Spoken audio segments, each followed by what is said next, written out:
Me falaram muito desse livro aqui e eu resolvi ler então Matéria Escura do Blake Crouch, e por mais que eu tenha achado ele um ótimo sci-fi, eu tenho alguns pontos com relação às questões físicas que eu não achei tão bom dentro do livro, tanto questões físicas quanto questões científicas, e eu queria falar mais disso com vocês. Oi! Eu sou o Grinsauro, e bom, pra começar sem enrolação, a gente tem que no livro Matéria Escura, a gente tá acompanhando a vida do Jason, que ele é casado com a Daniela e tem um filho que é o Charlie, e nessa vida onde eles estão, o Jason ele era um aspirante a um grande nome e ser um renome dentro do campo da física, e a Daniela estava aí ascendendo pra ser um grande nome dentro do mundo das artes, mas eles resolvem ter o filho deles, e então, basicamente, o sonho, entre aspas, acaba. E toda a ideia de Matéria Escura, que tá até na contracapa do livro e tudo mais, é exatamente essa pergunta de você está feliz com a sua vida, você gosta da vida que você tem, você refaria escolhas de caminhos que você teve ao longo da sua vida, né, mudando alguns aspectos dele. E bom, esse livro, a trama basicamente é que a gente tem dois universos, um universo que é esse que eu comentei, onde eles decidem por ter o filho e seguem por uma linha onde eles não são renomes dentro do campo deles, e a gente tem um outro universo onde eles decidem não ter o filho e cada um se torna um grande nome dentro da sua respectiva área, né? E a gente tem então o Jason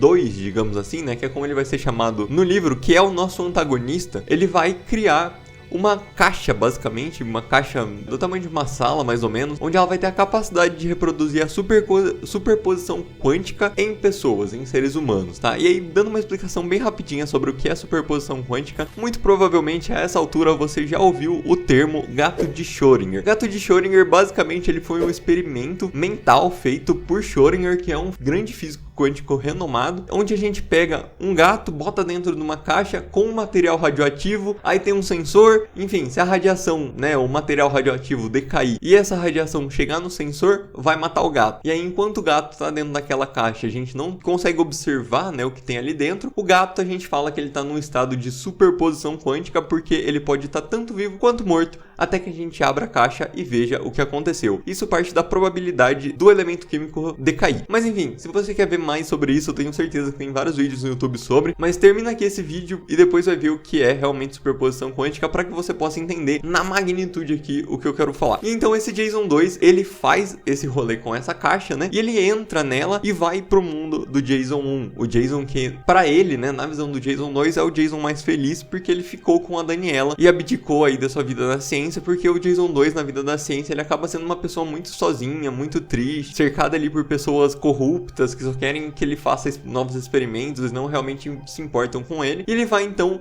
para essa terra do Jason 1, e numa noite onde o Jason 1 tá indo visitar um amigo dele que virou um grande neurocientista, ele tá voltando para casa, ele é sequestrado por esse Jason 2 e é colocado dentro dessa caixa para meio que trocar de lugar, não meio, né, para realmente trocar de lugar com esse Jason 1, que seria o nosso protagonista. Nesse mundo novo, ele acorda, ele tá preso numa maca, e aí ele começa a tentar entender o que tá acontecendo dentro daquele mundo onde ele não conhece nada, não conhece ninguém. Ele vai pro apartamento dele, mas aí ele não encontra nada que seja realmente do apartamento dele. Ele vê as coisas, por exemplo, as fotos que ele tem ganhando prêmios, ele vê os prêmios que ele ganhou dentro da física, dentro da, principalmente do que ele estava trabalhando na época de finalizar a faculdade dele, que era exatamente sobre superposição quântica em objetos. E ele começa a se questionar, né, sobre onde está a Daniela, né, onde está a esposa dele, onde está o filho dele, e ele não encontra essas soluções, né. Ele tenta ligar no telefone que ele se lembra que é da esposa dele, mas só um outro cara lá atende, que não tem nada a ver com a história. Aí ele encontra também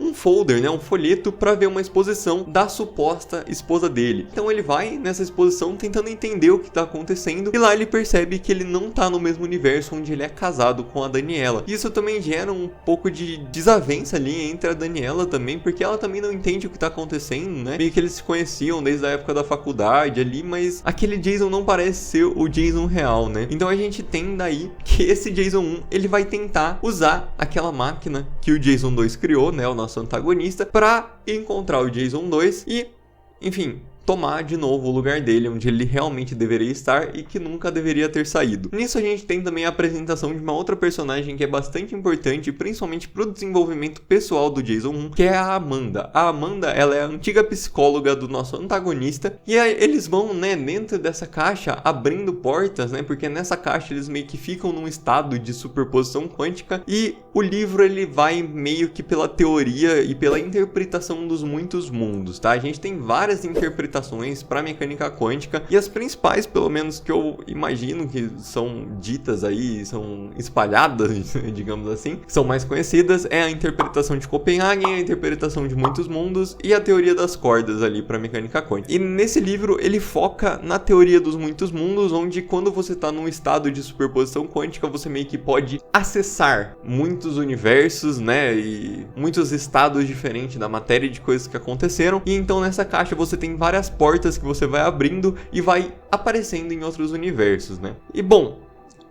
aí eles, enfim, eu não vou contar aqui o desfecho da história, mas eles vão explorando diversos mundos. Então eles chegam em mundos, por exemplo, em que foram assolados por uma pandemia, eles chegam em mundos que são altamente tecnológicos e tiveram um desenvolvimento assim absurdo, eles chegam em mundos onde não tem nada, por exemplo, e aconteceu alguma mudança climática que tirou a vida da Terra, então eles encontram, por exemplo, só neve e é isso, basicamente, uma cabana lá, e eles não entendem muito bem o que aconteceu, e eles vão viajar através desses mundos até que eles possam encontrar o mundo onde o nosso protagonista vivia para ele ter a sua vingança. É muito legal, inclusive, essa parte quando ele realmente chega na Chicago, né, onde ele morava, porque acontece uma coisa muito engraçada, porque se você para pra pensar, cada vez que ele vai abrir uma porta, como são infinitas possibilidades, ele tá gerando infinitos outros mundos e outras linhas que também estão tentando procurar a Chicago dele. Então quando ele chega lá, tem outros tipo 50 Jasons diferentes tentando tomar a vida dele. É bem legal, eu achei isso uma solução bem incrível pra trazer, né, um final bem mais digno pra história, porque eu achei que a linha que tava tomando não era uma linha tão, sei lá, tão coerente por conta de algumas coisas que eu vou comentar agora. Bom, falando de alguns pequenos detalhes, assim, que eu achei um pouquinho estranho, é que o primeiro é que quando a gente chega no mundo, né, onde o Jason tem ali uma pandemia, ele simplesmente chega no mundo, ele tá exposto, né, ainda tá acontecendo, tá no ápice, muitas pessoas estão morrendo, ele vai visitar a casa que ele tava, ele encontra a Daniela num estado, tipo, totalmente deplorável, naquele mundo ele meio que já morreu, e isso eu vou entrar daqui a pouco nesse detalhe, e a gente tem também o filho dele que já havia falecido por conta dessa doença, e ele entra em contato com a Daniela, ele entra em contato com todo esse mundo que está deteriorado por uma pandemia, e mesmo sem desenvolver nenhum anticorpo daquele lugar, daquele universo, daquela realidade, ele não fica doente nem transmite pra ninguém. Então isso eu achei um pouquinho de furo, assim, de roteiro, porque, sabe, a gente viveu, a gente passou por isso, a gente sabe como é, né, a gente tem uma pandemia assolando as nossas vidas aí, e eu achei um pouquinho, assim, meio forçado você ter esse Deus Ex Machina dentro do protagonista, dele não ficar doente nem nada, e basicamente ele quase nunca sofre. Eu sentia que ele quase nunca sofria em nenhum mundo que ele tava, independente do quão ruim fosse aquele mundo. Sei lá, parecia que sempre tinha uma aura protetora nele. Esse foi um ponto que eu não gostei tanto. Eu senti ele uma pessoa extremamente inalcançável, digamos assim. Diferente da Amanda, que acompanha ele. Ela eu já achei uma pessoa que... eu até sentia que o escritor, né, o Blake, queria matar ela algumas vezes, mas ele acabou não fazendo isso. E outro problema também que eu queria comentar é exatamente esse, de quando a gente tá tratando, né, da superposição quântica, quando a gente parte do pressuposto que a gente tá com alguma coisa viva, algum objeto, a gente parte daquele objeto, naquele ponto do mundo, naquele ponto do espaço-tempo, a gente vai conseguir viajar para outros universos. Então eu acho que seria muito estranho você conseguir viajar para uma realidade em que você mesmo não existe naquela realidade. Eu já acho estranho você ter duplicação dos Jasons, tipo, eu realmente não sei como seria, eu teria que colocar um pouco mais de pensamento nisso, mas para mim seria muito mais uma viagem de consciência do que necessariamente uma viagem física, porque se a gente pega até mesmo o gato de Schrödinger, quando a gente tem a superposição quântica, por mais que sejam dois gatos, a gente tá falando sobre criar duas linhas e não viajar de uma linha para outra. Então, assim, eu acho que alguns pontos físicos, eles ficam um pouco soltos e você tem que levar mais pro seu imaginário mesmo, e como aquilo seria, e às vezes até abstrair um pouco daquilo que você tá lendo para tentar compreender aquilo que o autor quis passar, né? Porque eu acho que esse livro é muito mais uma questão e um debate filosófico do que necessariamente um debate científico, obviamente por ser uma ficção científica. Mas eu sinto um problema nisso porque ele tenta fazer algo muito real e muito palpável dentro dos padrões, né, trazendo explicação de teoria dos muitos mundos, trazendo explicações da mecânica quântica, e aí você me coloca em situações que elas são muito mais imaginárias. Eu acho que isso acaba sendo um problema em alguns livros que não se propõe necessariamente por fazer isso. Por exemplo, quando a gente pega o Guia do Mochileiro das Galáxias, ele se propõe por ser algo absurdo. Então você acaba aceitando as coisas absurdas que acontecem. Nesse livro do Blake Crouch, eu acho que ele se propõe a algo muito mais real e acaba trazendo alguns aspectos absurdos. Então eu acho, e essa é a minha percepção, tá, como leitor, que isso pode sim ser algo que vai trazer uma descredibilidade para aquela contação de história, mas nada que seja impeditivo de você ler e de apreciar aquilo que o autor quer passar, tá? Essa é uma coisa que eu queria comentar, até porque eu tenho um background mais físico, então ler essas coisas me dá um certo gatilho de querer identificar passo a passo o que tá acontecendo.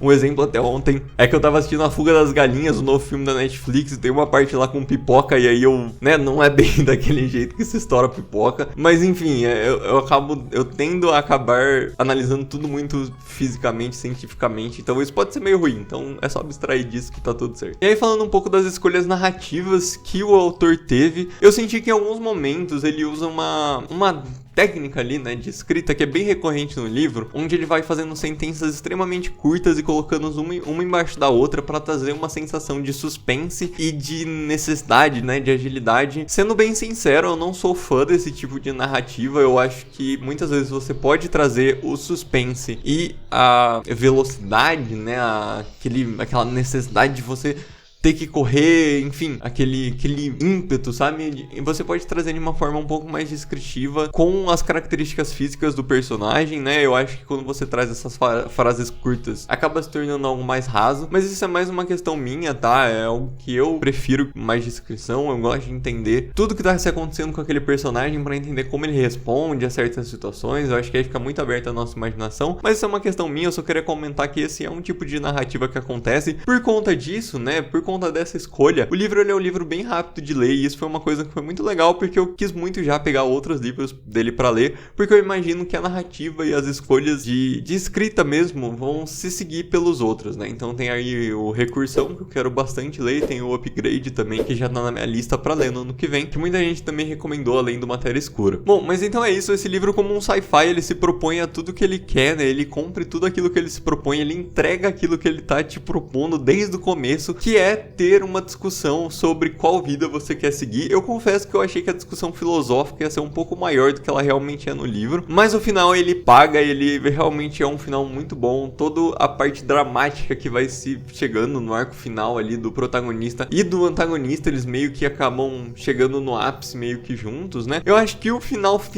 mesmo, o ponto que fecha a história, que acaba o livro, não sei. Eu não sei ainda muito bem o que pensar sobre. Eu tenho pontos positivos e pontos negativos. Eu não quero dar muito spoiler aqui. E se você gostou desse vídeo e quer ver mais vídeos sobre livros de modo geral, principalmente focados em sci-fi, fantasia e um pouquinho de terror ali, que eu gosto de ler de vez em quando, não se esquece de se inscrever, de dar um like, de compartilhar esse vídeo. Comenta aí o que você achou dessa resenha. Se você já leu esse livro, comenta aí o que você acha dele. Se você ainda não leu, comenta se você tá querendo ler ou não também.